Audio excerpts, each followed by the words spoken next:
হযরত মুসা আলাইহিস সালাম ইনার ভাই ছিল কারুন, চাচাতো ভাই।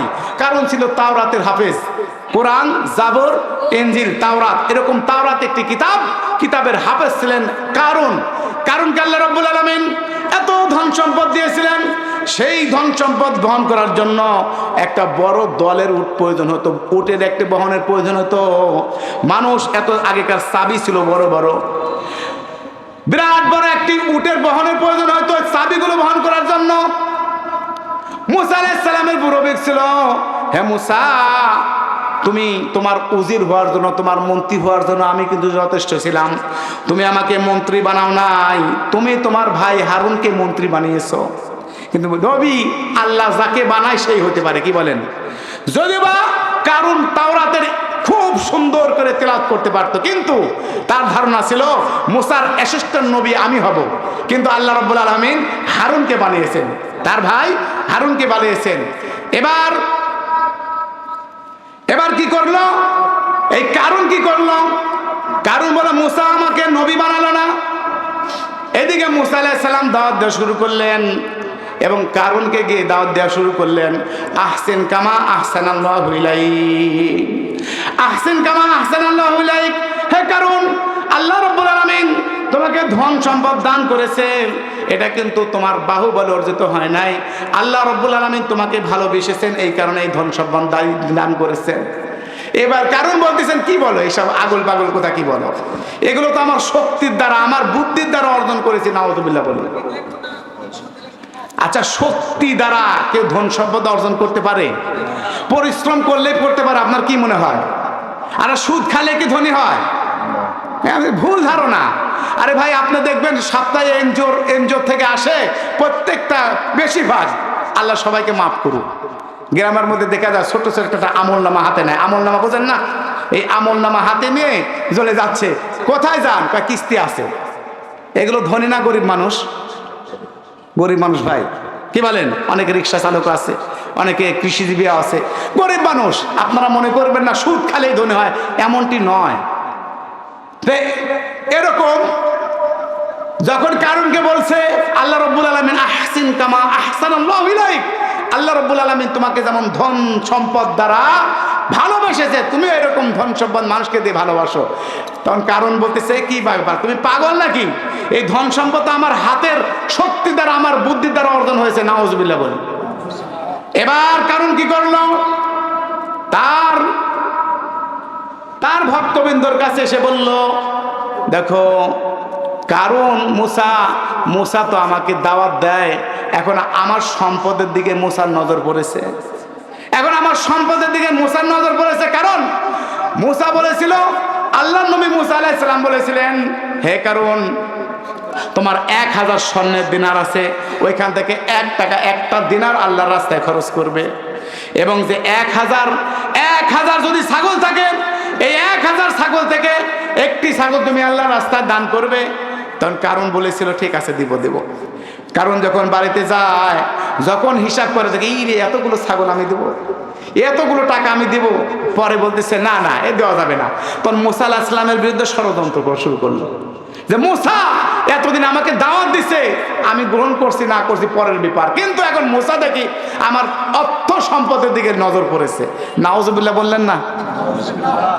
অর্থ সম্পদের দিকে নজর পড়েছে। আসলে মুসা আলাইহিস সালাম আল্লাহ যা হুকুম দিয়েছে তাই বলেছে, কথা ঠিক কিনা? যখন কারুনের সহপাঠীরা বলল, মুসার বিরুদ্ধে কি করতে হবে বলেন, খালি আমাদেরকে বলেন। বলে মুসাকে একটা তহমত দিতে হবে। কি তহমত? এই অমুক মহিলাকে, একটা মহিলাকে ডেকে আনো, তাকে আমি 1000 দিনার দিব। স্বর্ণের টাকাকে দিনার বলা হয়, রূপার টাকাকে দিরহাম বলা হয়। আগে দেখবেন এই টোপলা, তাই না, থলি, টাকা থলির মধ্যে রাখতো, এরকম 1000 দিনার আমি তাকে দিব। একটা মহিলাকে ভাড়া করা হলো, মহিলাকে বলা হলো, তুমি যদি মুসার বিরুদ্ধে সাক্ষ্য দিতে পারো জনসম্মুখে যে আমার সাথে জিনা করেছে, তাহলে তোমাকে আমি এই 1000 দিনার দান করব। এবার মহিলারা তো লোভ কম না বেশি, মহিলার অন্তরাত্মা যখন 1000 দিনার দেখলো, কেঁপে উঠলো। আমার ভাইরা, তখন কারুন কি করলেন? বাজারের মধ্যে গিয়ে মুসা আলাইহিস সালামকে বলেন, হে মুসা, আমরা অমুক দিনে অমুক বাজারে সমস্ত লোক সকল একত্রিত হব, তুমি এসে আমাদেরকে ওয়াজ নসিহত করবে। এই বলে দেশের সকল মানুষকে ডাক দিল। এলাকার সকল মানুষকে তখন ডাকা হলো। মুসা আলাইহিস সালাম তাদেরকে ওয়াজ নসিহত করলেন, যদি তোমাদের কাছে 1000 দিনার থাকে তাহলে 1000 দিনার থেকে একটা মাত্র দিনার দান করবে। 1000 যদি ছাগল থাকে 1000 ছাগল থেকে একটা মাত্র ছাগল আল্লাহর রাস্তায় দান করবে। কেউ যদি জিনা করে তাকে 80 বেত্রাঘাত দেওয়া হবে। বুঝেন, কেউ যদি জিনা করে তাকে 80টা বেত্রাঘাত দেওয়া হবে। আর কেউ যদি জিনা করে নাই কিন্তু তাকে তহমত দিয়েছে, কত সুন্দর কথা, কেউ জিনা করে নাই তাকে তহমত দিছে, তাকেও 80টা বেত্রাঘাত করবে। কি ইসলাম সাম্য দেখছেন? কেউ জিনা করলে তাকে 80টা বেত্রাঘাত দেওয়া হবে, কিন্তু কেউ জিনা করে নাই তাকে তহমত দিচ্ছে, তাকেও 80টা মারবে। এবার কারণ বলে, যদি আপনি জিনা করেন তাহলে কি হবে? বলে হ্যাঁ আমিও খাবো। আমি যদি জিনা করি তাহলে আমাকে পাথর মেরে হত্যা করবে। বলে হ্যাঁ হ্যাঁ তুমি জিনা করেছো, আমাদের সাক্ষী আছে। বলে কে সাক্ষী আছে দেখাও। ওই মহিলাকে ডাক দেওয়া হলো। যখন মহিলার সামনে আসলো তখন বলতেছে, এই তুমি মুসার সাথে, মুসা কি তোমার সাথে জিনা করে নাই? এবার মুসা বলল, হে আল্লাহর বান্দা তুমি সত্যি কথা বলো, আমি কি তোমার সাথে জিনা করেছি? সাথে সাথে আল্লাহ রাব্বুল আলামিন ওই মহিলার দিল পরিবর্তন করে দিলেন। কারণ আল্লাহ রাব্বুল আলামিন মুসা আলাইহিস সালামের উপর ওহী নাজিল করে সত্যটা জানিয়ে দিবেন। সুবহানাল্লাহ, সত্য জানিয়ে দিবেন। এই কারণে ওই বেচারা ওই মহিলা বলল যে দেখো, আমাকে কারণ 1000 দিনার দিতে চেয়েছে, আর 1000 দিনারের লোভে পড়ে আমি আসলে এই মুসার বিরুদ্ধে তহমত দিচ্ছি। তখন আল্লাহ রাব্বুল আলামিনের কাছে হযরত মুসা আলাইহিস সালাম সিজদায় পড়ে গেলেন, ইয়া রাব্বুল আলামিন, আমি যদি তোমার সত্য নবী হই তাহলে আমি যা বলবো তুমি শুনবে, এই কারণকে তোমার শাস্তি দিতে হবে। আর আল্লাহর নবীরা মুস্তাজাবাতুদ দাওয়াত, আল্লাহর কাছে দোয়া করলে আল্লাহ রাব্বুল আলামিন সাথে সাথে কবুল করে নেন। সুবহানাল্লাহ।